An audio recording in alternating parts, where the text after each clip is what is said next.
You just got back from the league meetings in Arizona. You were there. You talked to Jed. You talked to Kyle. You talked to John. And some things were said. And the vein in my forehead is going to just burst here because the more the 49ers talk about their quarterbacks, the dumber they seem. Is that fair? Yeah, and they said it with like such a proud expression, and everyone gave him a round of applause. I felt like I was in the Twilight Zone. I was like, hold on. They just told you that the plan they were pretending they were sticking to the last 2 years is done, and they are starting over at the quarterback position. Everything rests on Brock Purdy's elbow at this point. Like, that's amazing to me. And everyone was like, the Niners are so courageous.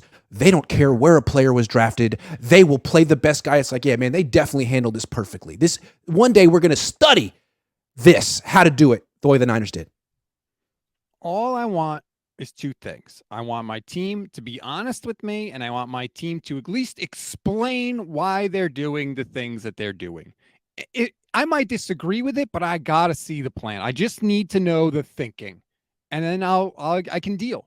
And I don't know what the 49ers are thinking because they're all over the map. And anytime you try to hold them up to any sort of accountability or scrutiny, their whole explanation falls apart.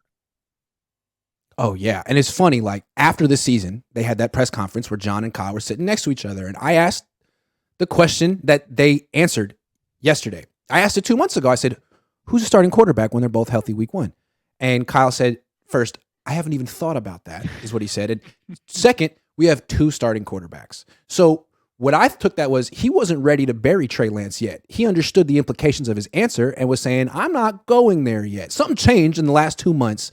Was it that Brock Purdy had his surgery and it was good? And now they're like, you know what? Screw Trey Lance. We're good with Brock. It's like, whoa, what happened? You have a totally different story now. Remember what else Kyle Shanahan said? He said, we're content enough. We don't need a high-profile veteran quarterback.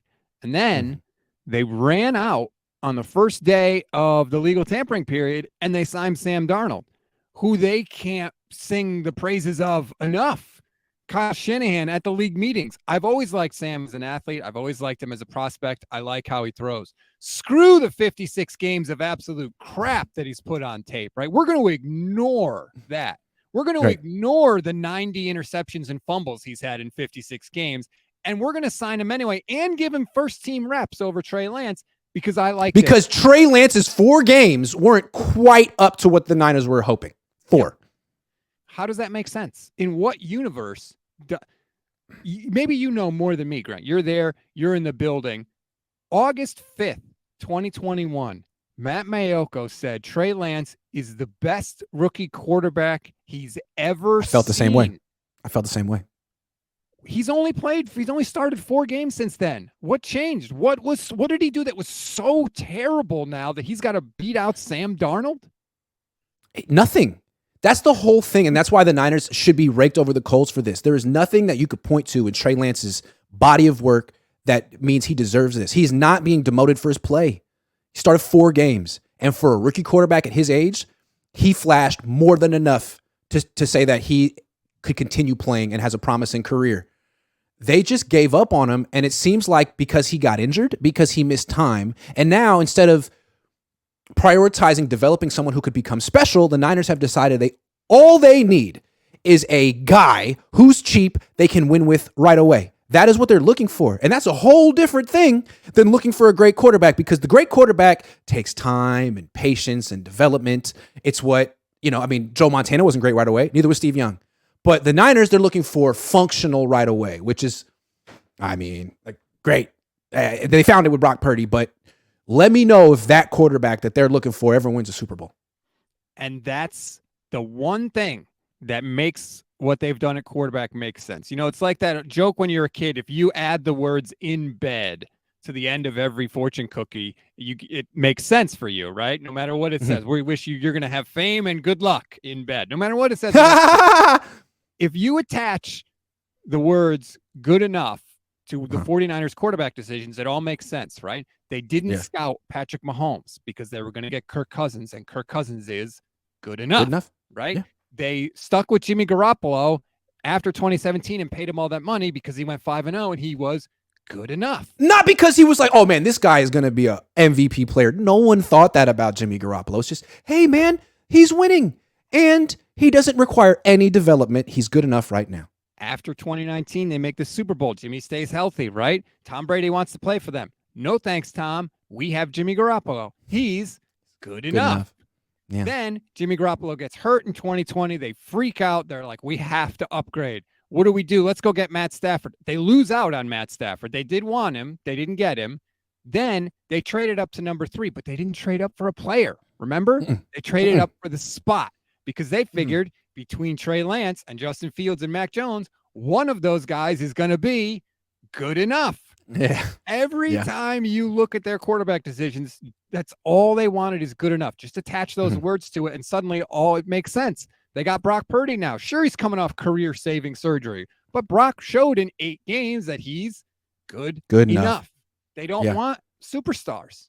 No, they don't. And it's like Brock Purdy was a step up from Jimmy Garoppolo. Sure. Is he going to be a great quarterback? I don't think so. I mean, if I had to bet today, I would say, no, he's not a great quarterback. What's interesting is, so Kyle has now decided all he needs is a quarterback who's good enough, but not just that, cheap. So on a rookie deal, good enough they can win with. That's Brock Purdy. Not a project. Not a guy with upside. Forget upside. Forget it. Just a guy who's good enough on a rookie deal and cheap. That's not what Jed said. Jed said to win a Super Bowl, you need a quarterback who's at least very good, probably great. And I would love to give one of these 3 quarterbacks one of the massive extensions one day. He wants the franchise quarterback because you can market that guy. You can profit off of that guy. Kyle over here wants to be the main guy on the marquee. So I think he's always going to be, you know what I'm saying? Like he's always going to be telling Jed, oh yeah, man, that franchise quarterback's coming, but it's never coming. It's never coming. They won't even look at Trey Lance to see if he's a franchise quarterback. They're going to find a way to bring Kirk Cousins here in a year or 2. That's my hot take. Kyle's going to make that happen. Mike Florio said this week there was talk of the Cousins trade to the Niners at the Combine. Cousins will be a free agent next year. Yep. I wouldn't rule it out. I wouldn't rule it out by any stretch. Maxime, thanks for the super chat. There needs to be a congressional inquiry into how the Trey Lance selection went down. What did Kyle know, and when did he know it? Seriously, though, the whole thing feels unprofessional. You trade up for this guy. He's a person. He's 22. He's a kid. And you break him physically and mentally and write him off after 4 games. It's just so unprofessional. There's nothing that Trey did wrong. It just doesn't. And then they soured on him. He has to compete with Sam Darnold to take snaps away from Trey Lance for Sam freaking Darnold.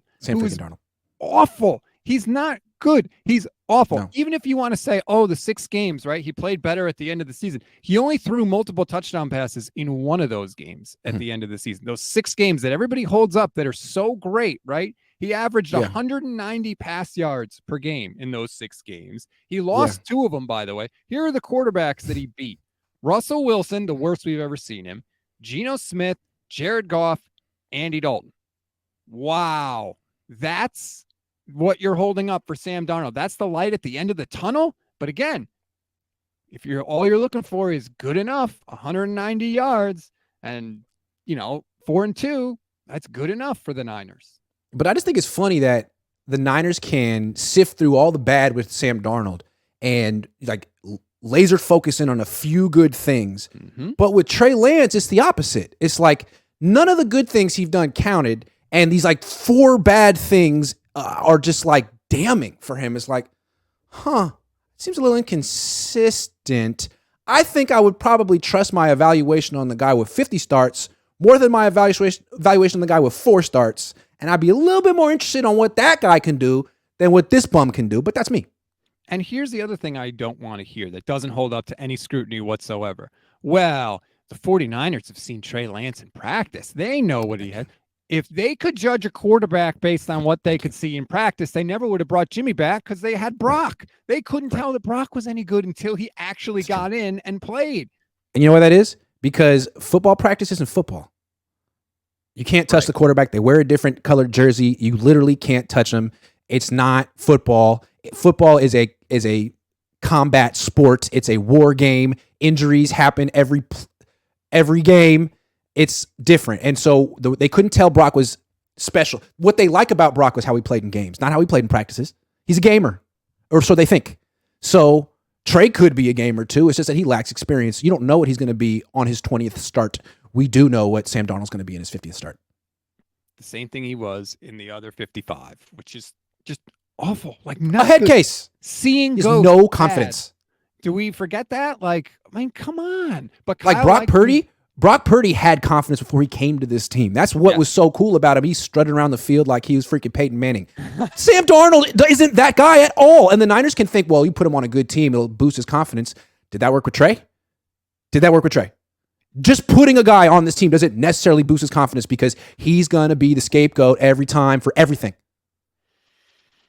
I just can't imagine how Trey Lance is feeling right now. March 29th. He's busting his ass to try and come back and play. He's coming off a serious ankle injury, and he's got to sit there and listen to his head coach at the meeting say, we love Trey. We think that we're still 100% confident that he's going to be what he was. Feelings haven't changed at all.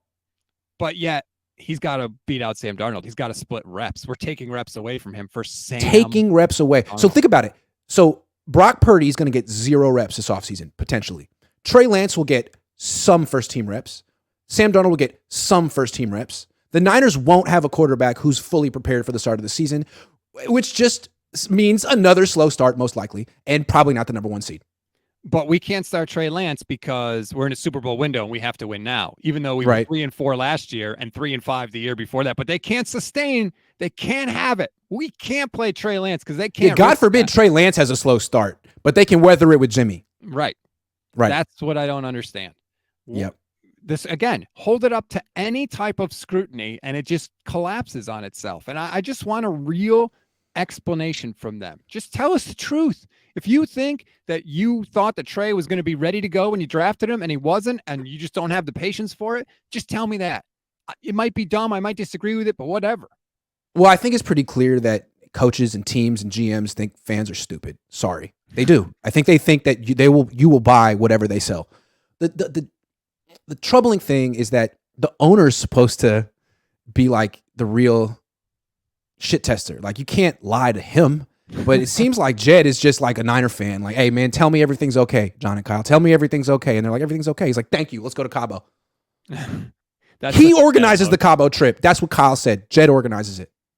That is such a bad look, by the way. I continue to say, when you have your clique there down in Cabo, you're telling me those guys don't have extra influence in the locker room? Give me a break. Invite everyone. You're worth $5 billion. Invite everyone. He's over there bragging about like, oh yeah, if it costs an extra $1 million to win a game, I'll pay it. Okay. Well, do that in Cabo. Because Brandon Ayuk didn't seem to get the invite.